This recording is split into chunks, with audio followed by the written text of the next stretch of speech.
Hello, everybody, and welcome to the show. This is Multifamily Chronicles. I'm your host, Adrian Danila. Our guest today is Morne Smit. Morne is the founder of Immerse. Welcome to the show, Morne. Thank you so much for the invitation, Adrian. I appreciate it. It's good to be here. Morne, just take us to your into your journey a little bit, right? Tell us a little bit about yourself, your background, what have you been doing, and then what you're currently doing. So, of course. So I guess my professional journey begins back in 2001. I moved from Cape Town, South Africa, which is my home, to London. And I had the unfortunate experience of arriving in London 1.5 days after 9/11. So the world was in turmoil. I was lined up to work for an advertising agency.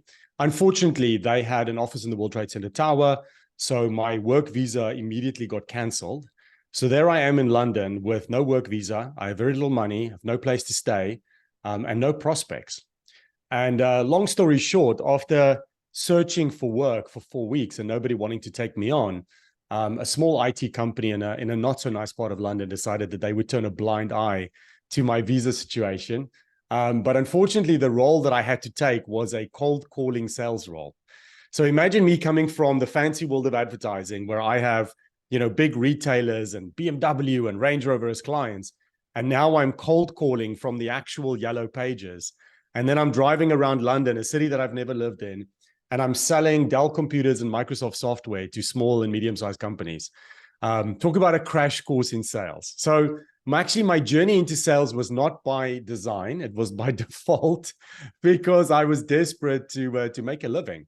But then, an interesting thing happens. And I imagine, Adrian, you've got some viewers, some listeners in your audience that are like this. If you have a little bit of grit, a little bit of determination, you figure it out, don't you?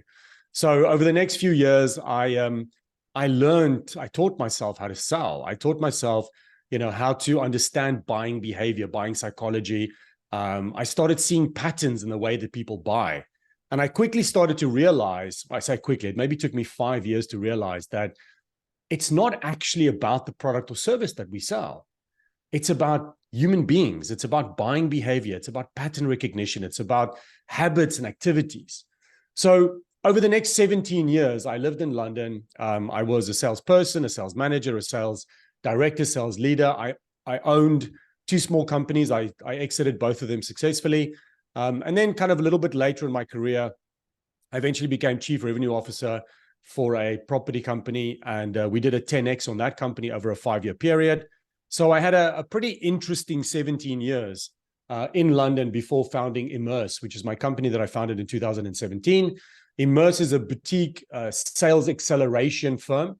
So what we do is we work with small to medium-sized companies on, I think 3 different continents now, maybe 9 different countries.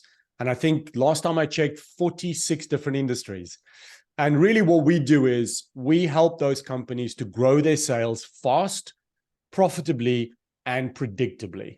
And that's really been my mission for the last 6 years. And now, as you mentioned, I kind of travel the world and I speak on the topics of sales culture, sales management, and how to help salespeople to stop selling and actually help their prospects to buy.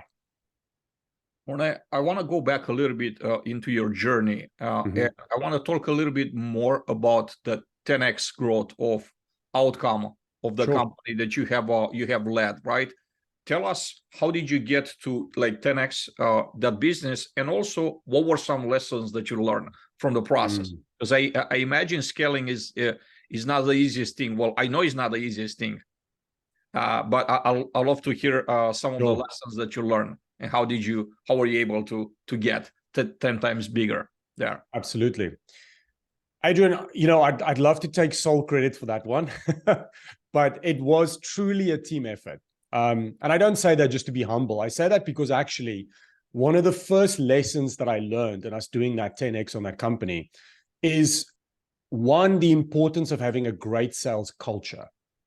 I was fortunate that when I joined that business, the CEO of the company had already done a very, very good job of putting a winning sales culture into the business. And, we can talk a little bit more about what that actually means. But what it helped me to do when I eventually became the sales leader of that business is it really helped me to attract A-player sales talent. And I say A-player, I'm assuming your audience probably knows, Todd Smart, or Brad Smart, I should say, did top grading. He talks about A players, B players, C players, and D players. And A players, of course, are team members who are both highly competent in what they do and have a high degree of core value alignment. So they believe what you believe, they fly the flag, they're brand ambassadors, but they're also very good at their job. And those are the ones that are hard to find. They're often expensive, and those are the people that we want to keep. So having an amazing sales culture in that business really helped me to attract great people. And having the right people in the right seats makes such an incredible difference to any sales effort. We get called by companies all the time, and probably one of the top 5 things that they struggle with is attracting and securing that A-player sales talent. Those salespeople who come in and have great mindset, great attitude, and become both masterful and autonomous in their sales role. That is really the holy grail. So I was fortunate that I was able to attract these really great A players. And then again, because of the culture of the business, because of the expectation of success, the reward and recognition that we put in, the way that we hold people accountable, because of all of these cultural pillars, we got an incredible amount of discretionary effort out of the team, which meant we didn't have to clock watch. People would work as much as they needed to work in order to get a result. There was no clocking in at 9 and leaving at 5. I also found that I had about 64 people in my team towards the end. And that's not 64 salespeople. We did team selling. So one team would be, what we call a project director. So that would be the commercial person, the salesperson. And then within every salesperson probably had about 5 or 6 people around them that helped them sell: a designer, an estimator, a project manager, a technical expert, etc.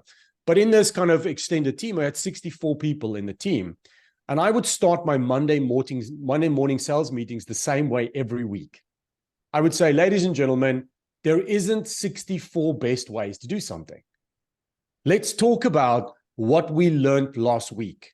Let's identify the best practices and let's practice that. Now, actually, interestingly enough, when I was building that company, contributing to the building of that company, this was probably 2012, 13 to 2017.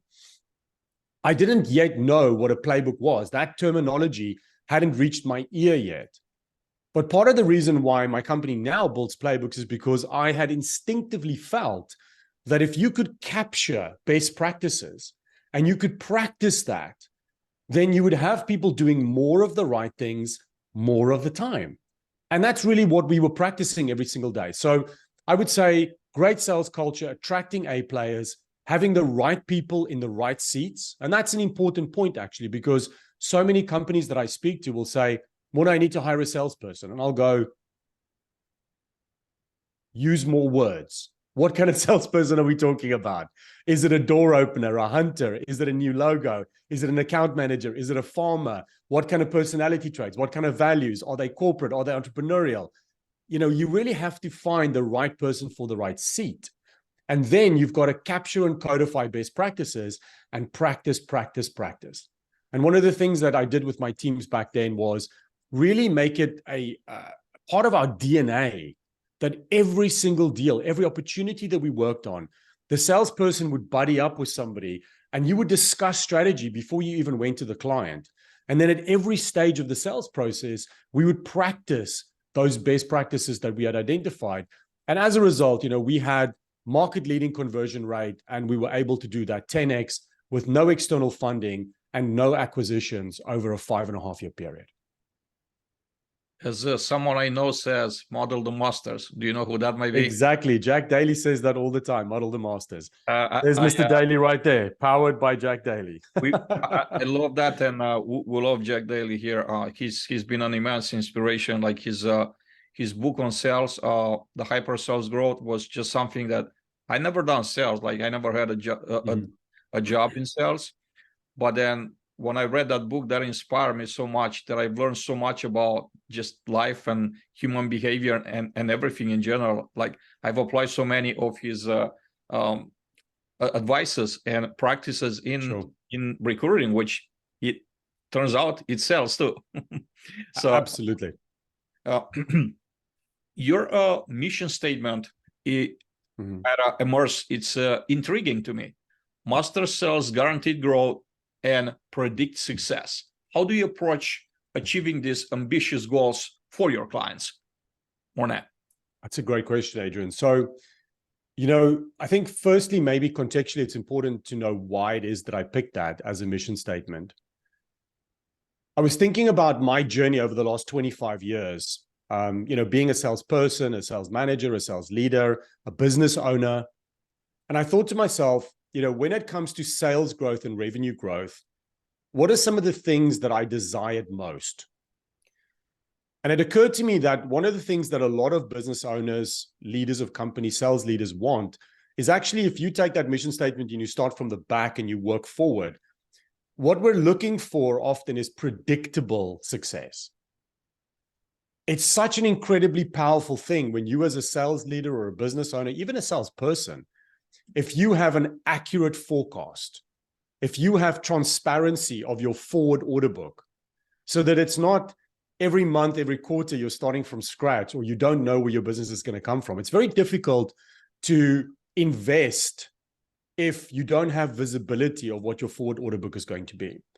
So I thought to myself, well, the first thing that I'd like to give my customers is that predictive success, is that ability to see a little bit further and a little bit clearer into the future of their revenue.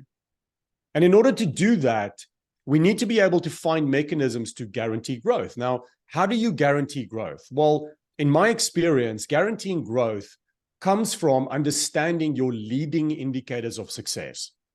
We all know that if we track the scoreboard, if we track revenue, most of us have got sales lags that are 30 days, 60 days, 90 days. Some have sales cycles that are 6 months or 12 months or 2 years. So if I'm only tracking my success based on the numbers that I achieve, I could be very far down the line before I know that I'm off track.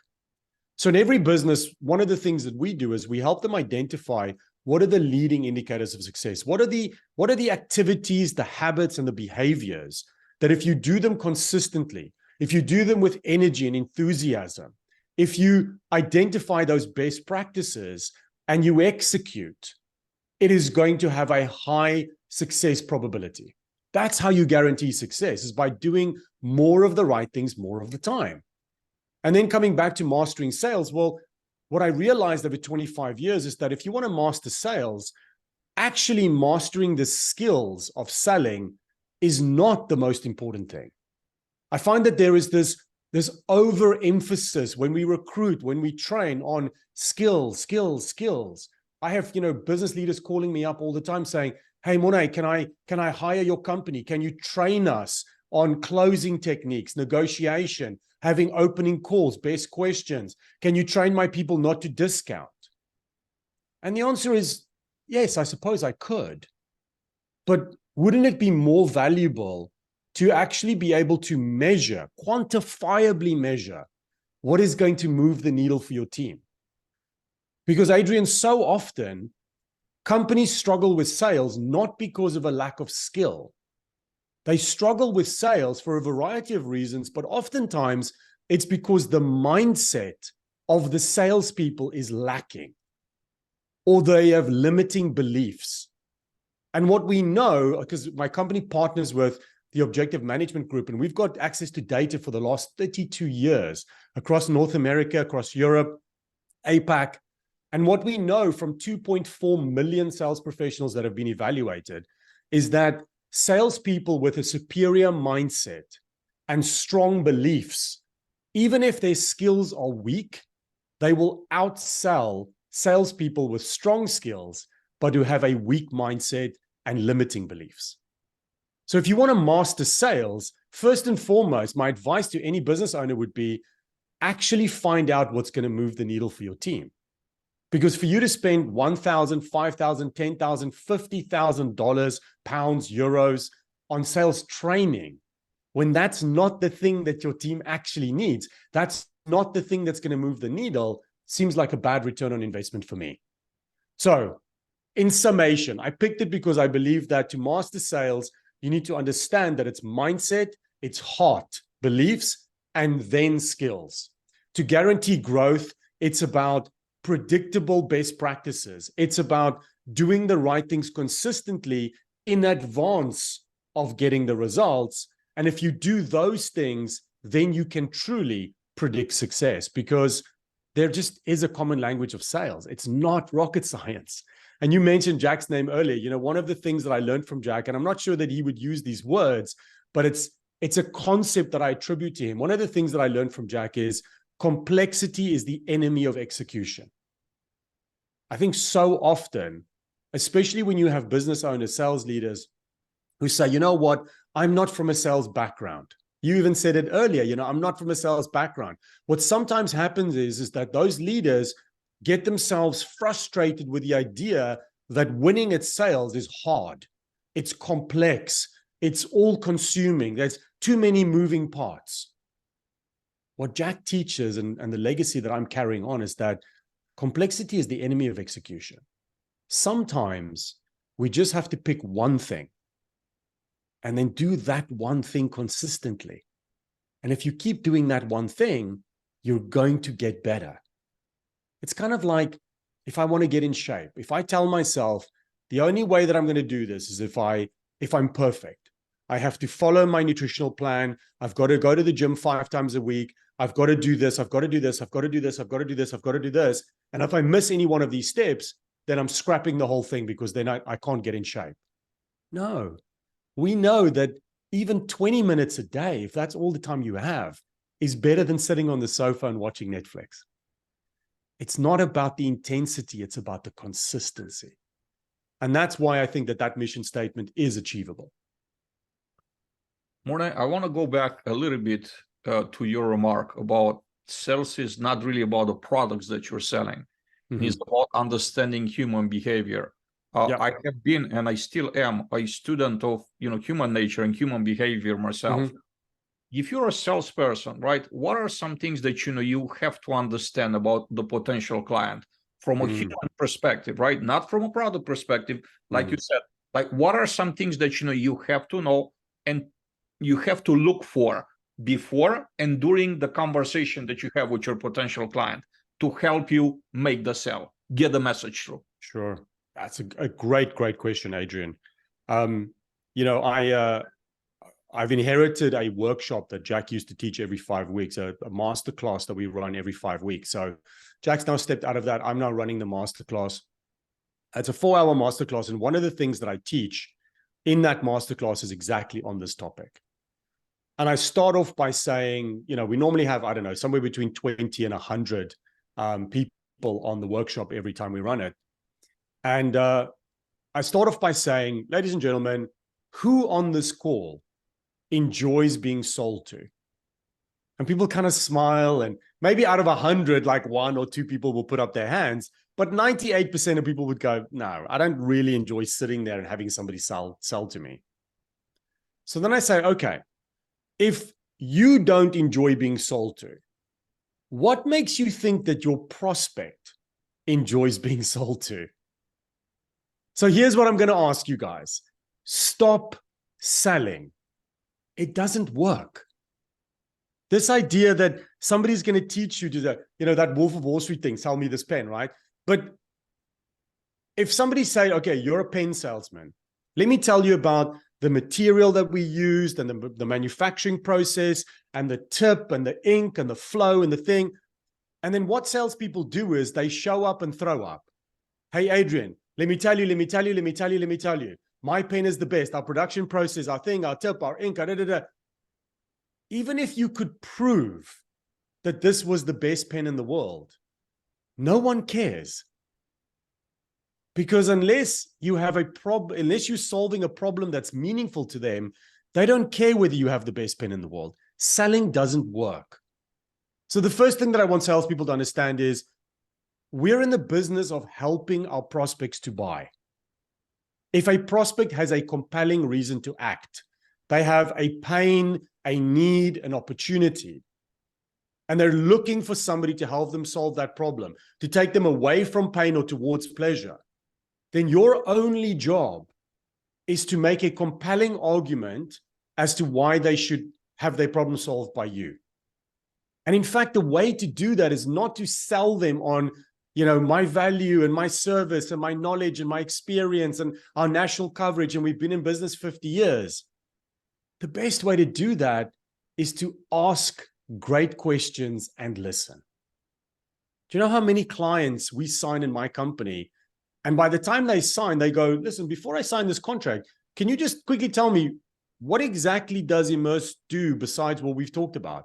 We literally get all the way to contract stage, and I've said nothing about my business. Because the first call that we have when they say, tell me about Immerse, I said, before I tell you about Immerse, do you mind if I ask you a few questions just to see whether we're going to be a good fit? And then we get into a conversation and we talk about all the things that they want and that's important to them. And it ceases to be about me and my company. And by the time I've asked them great questions and I've actually listened to them, they turn around and go, you know what? I feel like you're a good fit for me. I feel like you care more about me than you do about the transaction. I'd love to work with you. So what I need salespeople to understand is you're interacting with human beings. Those human beings have fears. They're fearful of salespeople. They're going to hold back. They're not going to give you true objections. They won't want to tell you their budget.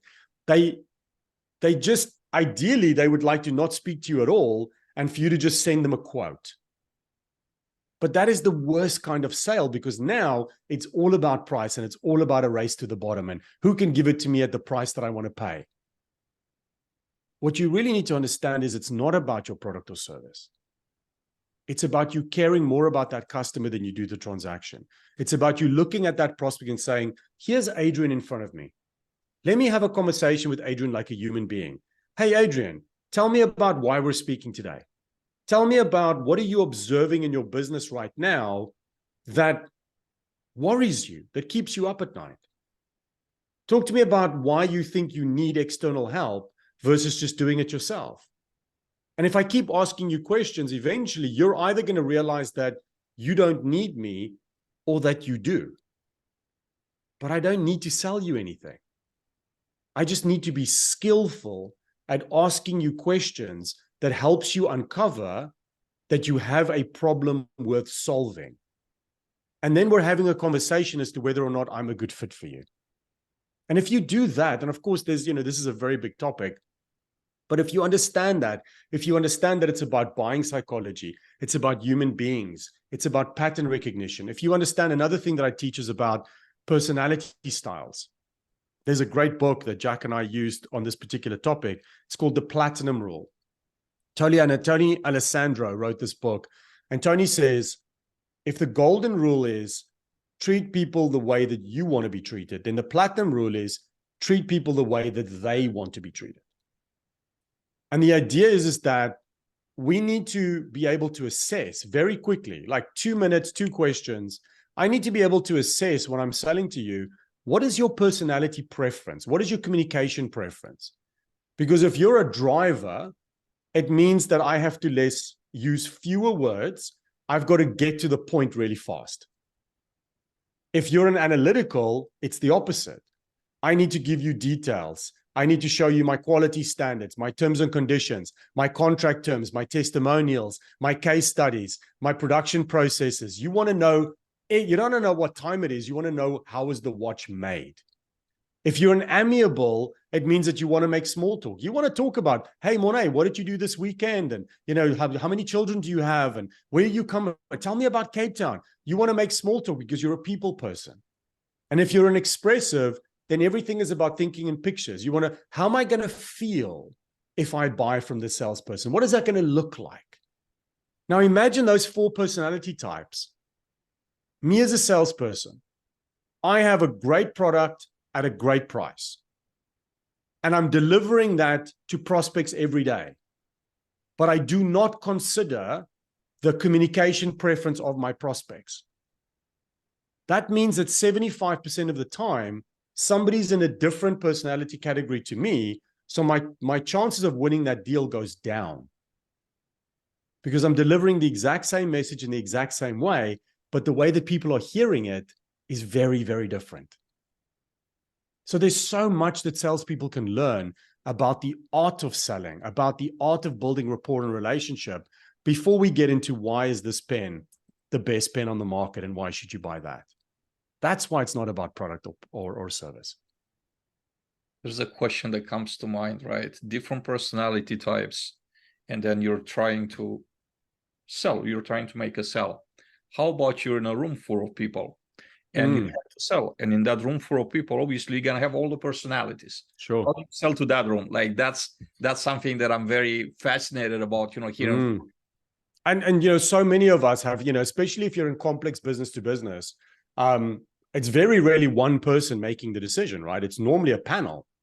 So what I say is there's two scenarios. Scenario number one, if I have access to that panel of decision makers before the final pitch, then the strategy that I advocate is divide and conquer. And what I mean by that is, in that process of running the sales process, building up to the big pitch, right? The presentation, the proposal. What I want to be able to do is have interaction with the different people on that panel so that I can determine who is my analytical, who's my driver, who's my amiable, who's my expressive. So for instance, if I was selling something complex, B2B, high ticket value, and I identify, oh, actually, I can see here that the CFO is the analytical, as they often are. What I would do is call the CFO in advance of the presentation of the pitch and say, let's say, Adrian, you're the CFO. I would say, Adrian, hi, we have this presentation coming up next Tuesday. What I'd love to do is go through the detail with you in advance of that pitch. How about we go through the specification, we go through the technical specification documents, we go through the budget. I'd love to go through it with you line by line. We'll take as much time as you need, so that when we get to the presentation next Tuesday, we don't have to go through all of that, and maybe we can just kind of give an executive summary to the rest of the room. If that person's a true analytical, they're going to love that. They're going to love the idea of spending 3 hours on a call with you, going through everything line by line, because that's what an analytical craves. And that gives me the opportunity then to adjust my communication style when I get to the presentation with other personality styles in the room. And I'll do the same thing for other personality types that I've identified. The second scenario is, what if I don't have any access to that panel before the great presentation? Because that often happens. Certainly when I was selling in commercial property, very often it was a tender, and you don't get to meet the decision-making panel until the final presentation, and that's already several weeks in. So what I often did was, I would go in with my team, and I would, there may be 3, 4, 5, up to 8 people in the room. And I would say, ladies and gentlemen, thank you so much for your time. Because we've not met prior to today, before we get started, I would like to take 8 minutes to ask you a few questions. The questions are for me to really confirm the assumptions that we've used in order to put forward this proposal. Now, what I'm actually doing, Adrian, is it's not really about the questions, although asking better quality questions, better quality answers. What I'm looking for actually is the way in which they answer.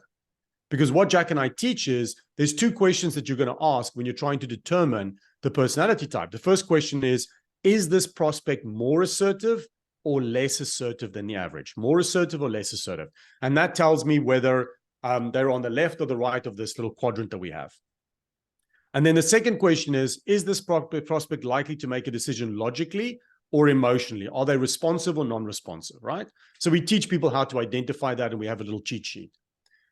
So when I ask that question, I go through my questions at the beginning of the presentation. What I'm really doing is I'm observing the room.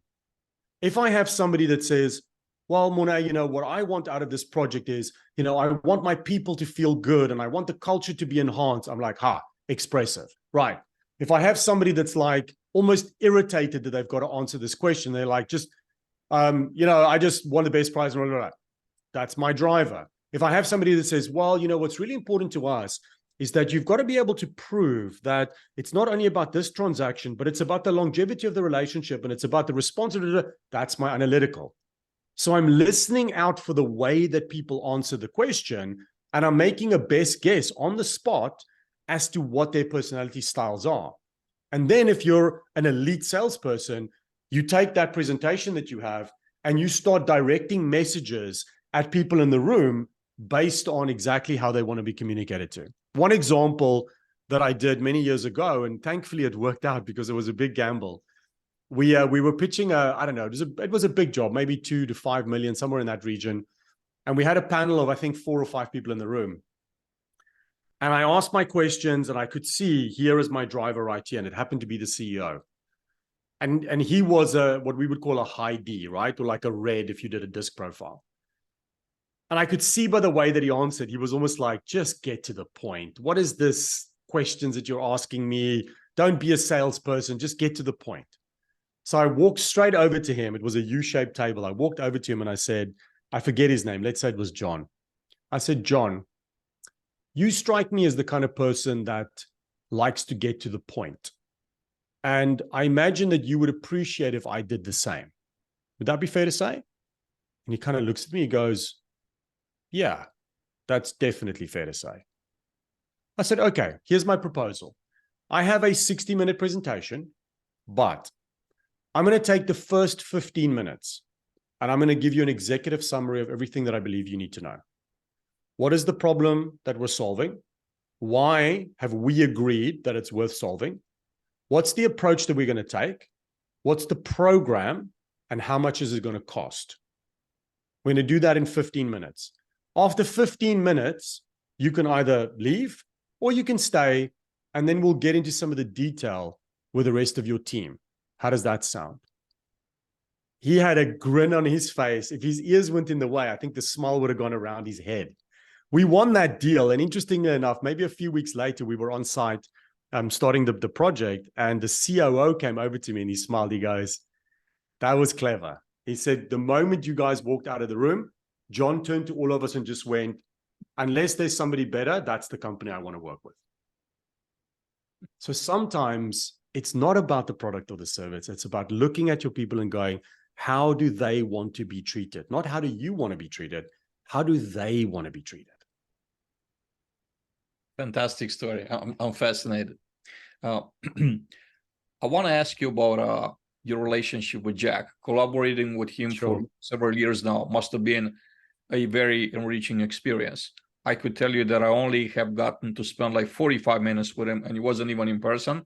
It was when we did the episode, and I've been so inspired. And ever since I've been, following him all over the place. Every time that I see him, speaking, I see content with him and everything. So I can't even imagine like spending time with him in person such a long time.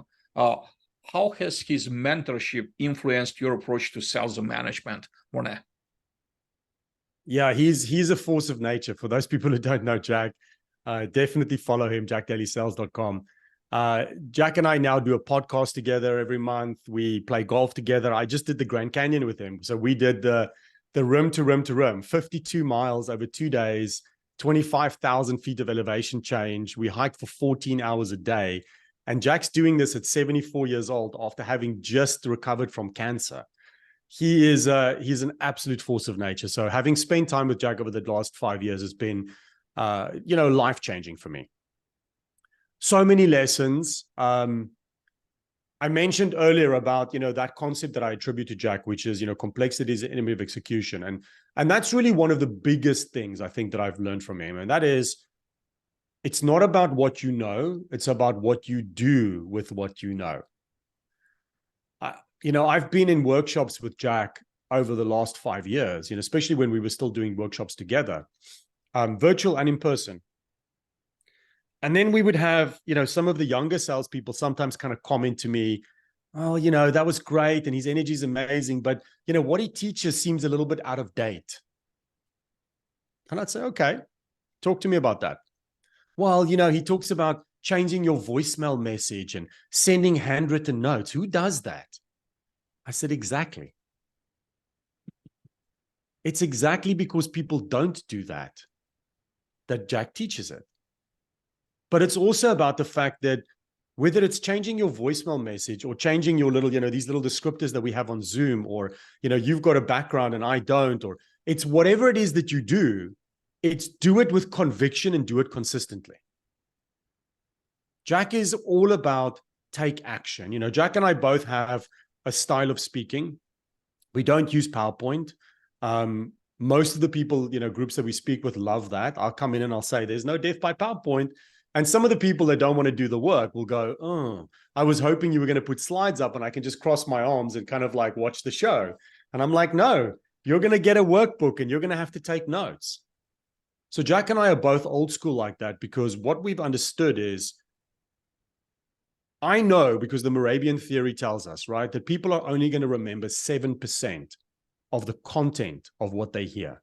Even on this podcast today, people are going to remember 7% on average of what we talk about today. 7%, that's it. The rest is body language, paralinguistics, things like that. The rest is, how did you make them feel? And you said it. When I met Jack, I felt inspired. I felt that I wanted to follow him. I felt like I wanted to be around him in his ecosystem. I bet you if I said, give me a bullet point breakdown of everything that you learned in that first podcast, you'd be like, and it'll be about 7% of the bullet points, right? Maybe a little bit more. So what Jack taught me is, Morne, oftentimes in that hour, 2 hours, 3 hours, 4 hours, full day that you have with that audience, I want you to encourage them to write down what you say, because then that's going to get over 7%. But what I really want you to do is, I want you to give them an experience. I want you to give them an experience so that when they walk away, they go, you know what, that guy Morne, he makes it sound like it's possible. If he can do it, I can do it. I am going to pick one thing out of all my notes that I took, and I'm going to do that one thing for the next 30 days, and I'm going to see what happens. So one of the biggest lessons that I've taken away from Jack is action over theory. And the second big thing that I think about all the time is, Jack talks about this, and there's actually a great book about this. It's called Mindset. The author is Dr. Carol Dweck, D-W-E-C-K. And Jack talks about growth mindset versus fixed mindset. And that's been something that, I've been really thinking about over the last few years, especially during the pandemic, right? During the pandemic, we had clients in two camps. We had CEOs that said, the world is coming to an end. Business is drying up. We need to cut all costs. And let's start with contractors, right? Supply companies. And what they soon realized after about 6 months, 9 months, certainly after 12 months, was you can't cost cut your way out of a crisis, because you still need new revenue coming in through the door. And then we had other CEOs in another camp, which was like, look, this pandemic is real, socioeconomically, demographic, it's real, but it's also an opportunity. It's an opportunity for me to put my hand up in my industry and say, you know what, I'm here to serve. And in these tough times, I am going to be of more service than anybody else. Even if that means I have to do stuff for free, but I'm going to be a thought leader. I'm going to be a pillar. I'm going to be outstanding in my industry, because eventually this tide will turn. And when it does, I want to be at the forefront of it. And Jack talks about fixed mindset and growth mindset. And it's something that I have to remind myself. If I watch the news a little bit too much, or I get people, I take a lot of, every now and again, I get back into taking discovery calls. My team does most of it these days. And I have people just complaining to me about their companies, and it kind of weighs on you after a while. And then I have to pull myself up and go, you know what, if Jack was here, he would just look at me and go, shake it off, growth mindset. Every single problem that you've heard today is an opportunity disguised. Find the value. And the moment I make that mindset shift, I'm back on it again. And I'm like, yep, every opportunity is it's just a problem disguised, right? That problem is disguised, but it's really an opportunity. Find the value. Those are the kinds of things that you learn when you're around Jack. He is the real deal. He talks a good game, but I've been on the road with him. I've been at speaking gigs with him. I spent time with him socially. I can tell you stories about us being on the road together and finishing a speaking gig in Orlando last year, flying to Dallas, Texas, getting there late, going for dinner, literally coming out of the restaurant at midnight. And then Jack says, hey, we're speaking tomorrow morning. Why don't we meet for breakfast at 6:30 in the morning? And I'm looking at my watch going, it's already midnight, but okay, sure. And I'm thinking to myself, you know what? I'm going to impress him. I'm going to be in the breakfast room before him. And I get up super early and I shower, I shave, And I get down there for 6:15 and I'm looking around and I'm like, yes, I've beaten him to the breakfast room. And then he strolls in at 6:30 when we agreed. And he goes, yeah, how's it going? How did you sleep? Yeah, good. He goes, it was really cold this morning at 4 a.m. when I got up to go for my 5-mile run. And you're like, wait, what? This 70-year-old man got up at 4 a.m. after we finished at midnight to go for a 5-mile run. And I was still sleeping soundly in my bed. And I'm 30 years younger than him.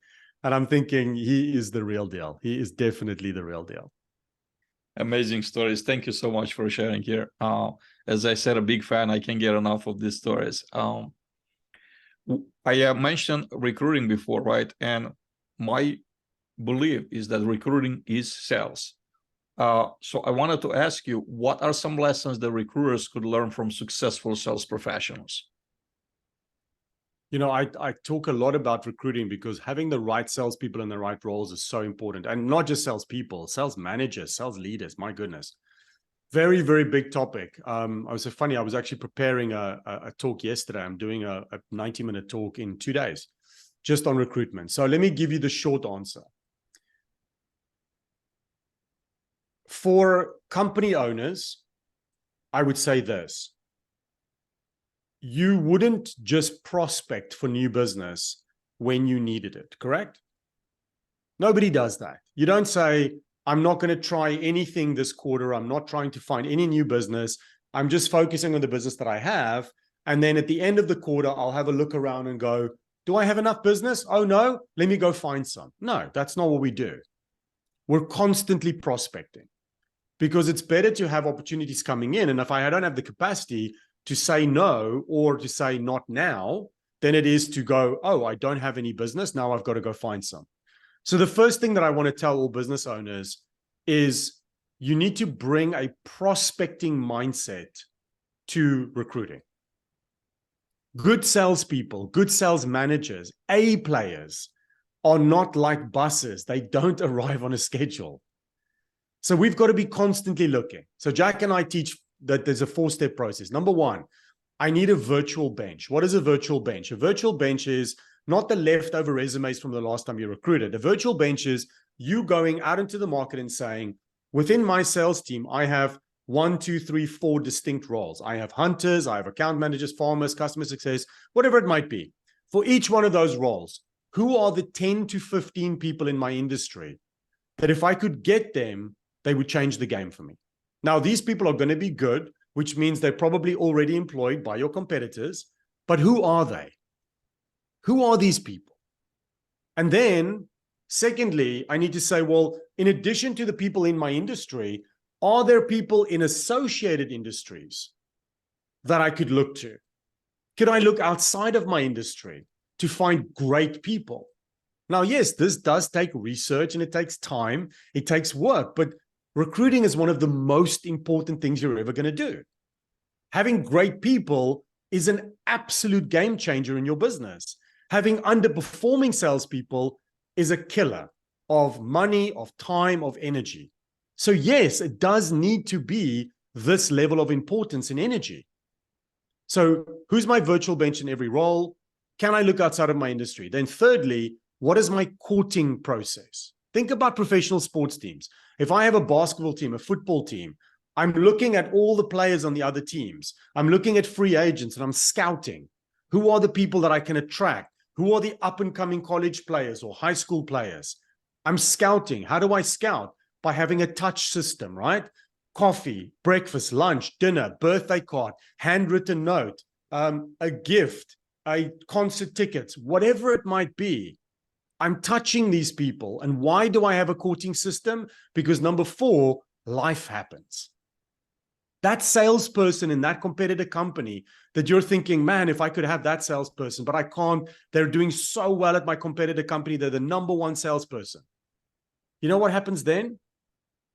The comp structure in that company gets changed because a new sales director or VP sales or new CEO comes in, and that top salesperson goes, I don't like it here anymore. I'm leaving.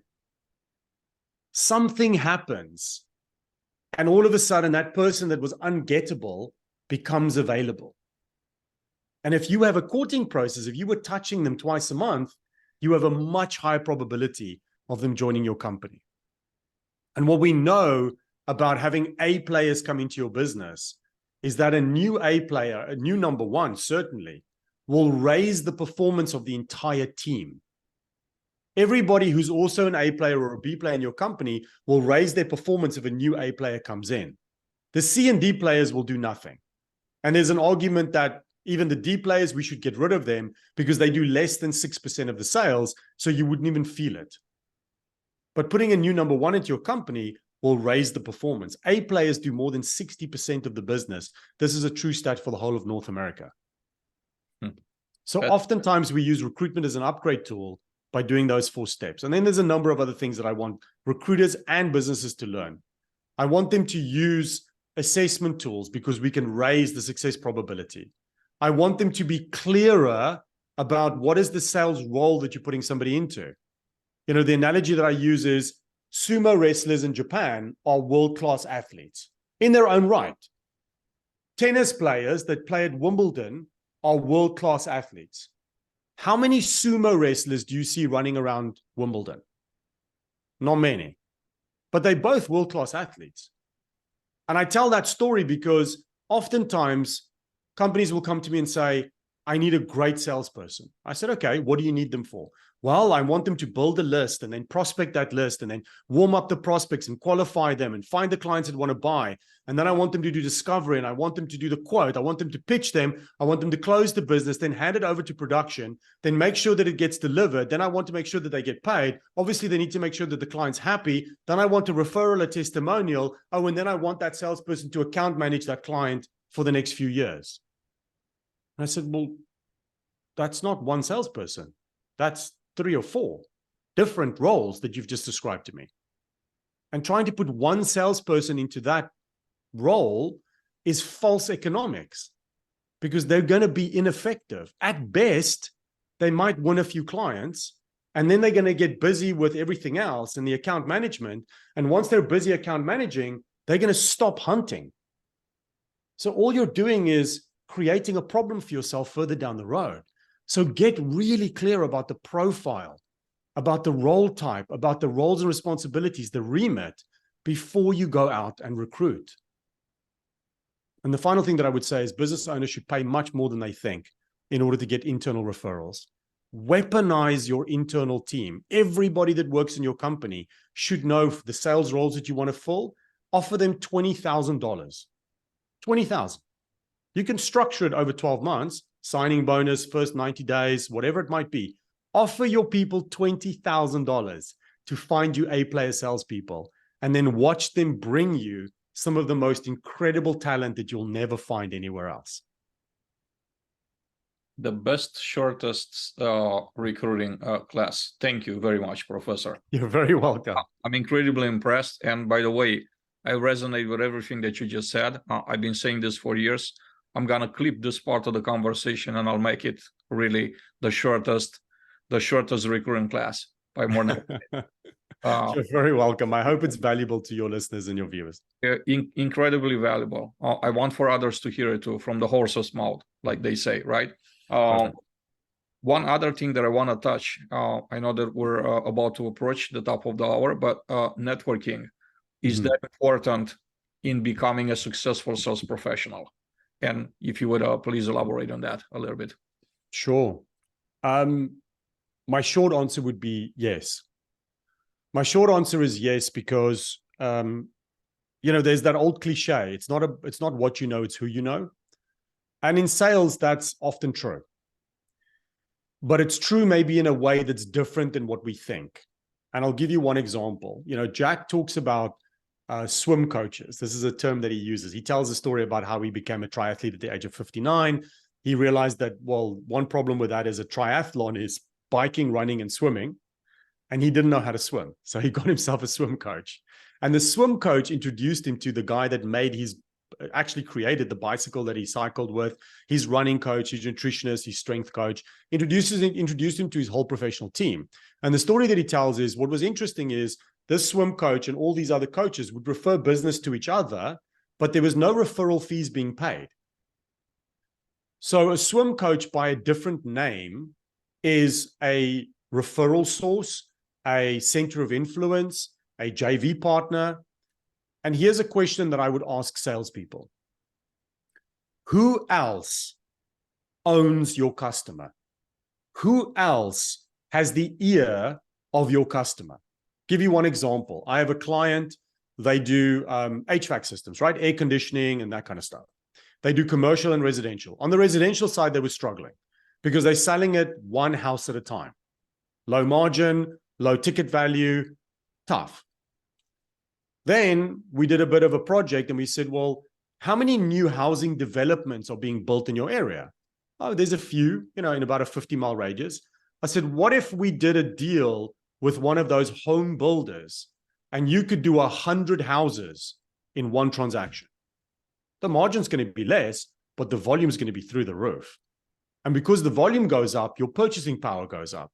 And as your purchasing power goes up, you're going to make better margin. And by the way, you might not make the full margin on selling the new units, but what about all the maintenance contracts that spin off the back of that? So what we ended up doing was teaching the salespeople how to go out and build relationships with home builders versus how to sell to house husbands or housewives or people that would make the purchase decision at home. So networking is a very broad topic. You can talk about trade shows, speaking engagements. Like there's so many ways that you can touch other people within networking. But just in that one example, I want salespeople to think about who else could I sell to? And what would you rather?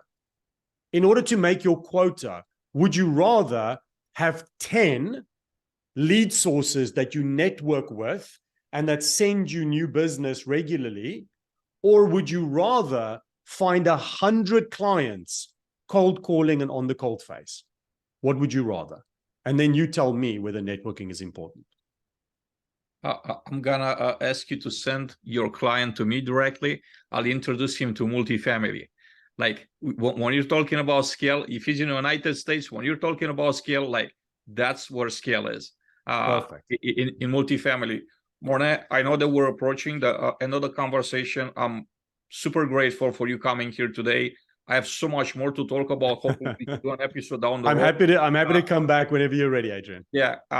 Any final thoughts, and how can someone get in touch with you if they want to contact you? My final thought is a simple one. If you've stayed the course on this podcast, complexity is the enemy of execution. So do not try and do all the things that we talked about. My absolute advice to you is pick one thing at the exclusion of everything else. Like make the decision that you're going to pick one thing and you're going to put everything else aside. And then take one thing that you heard today that you went, ooh, that's interesting. I'm going to try that. And just do that one thing for the next 30 days.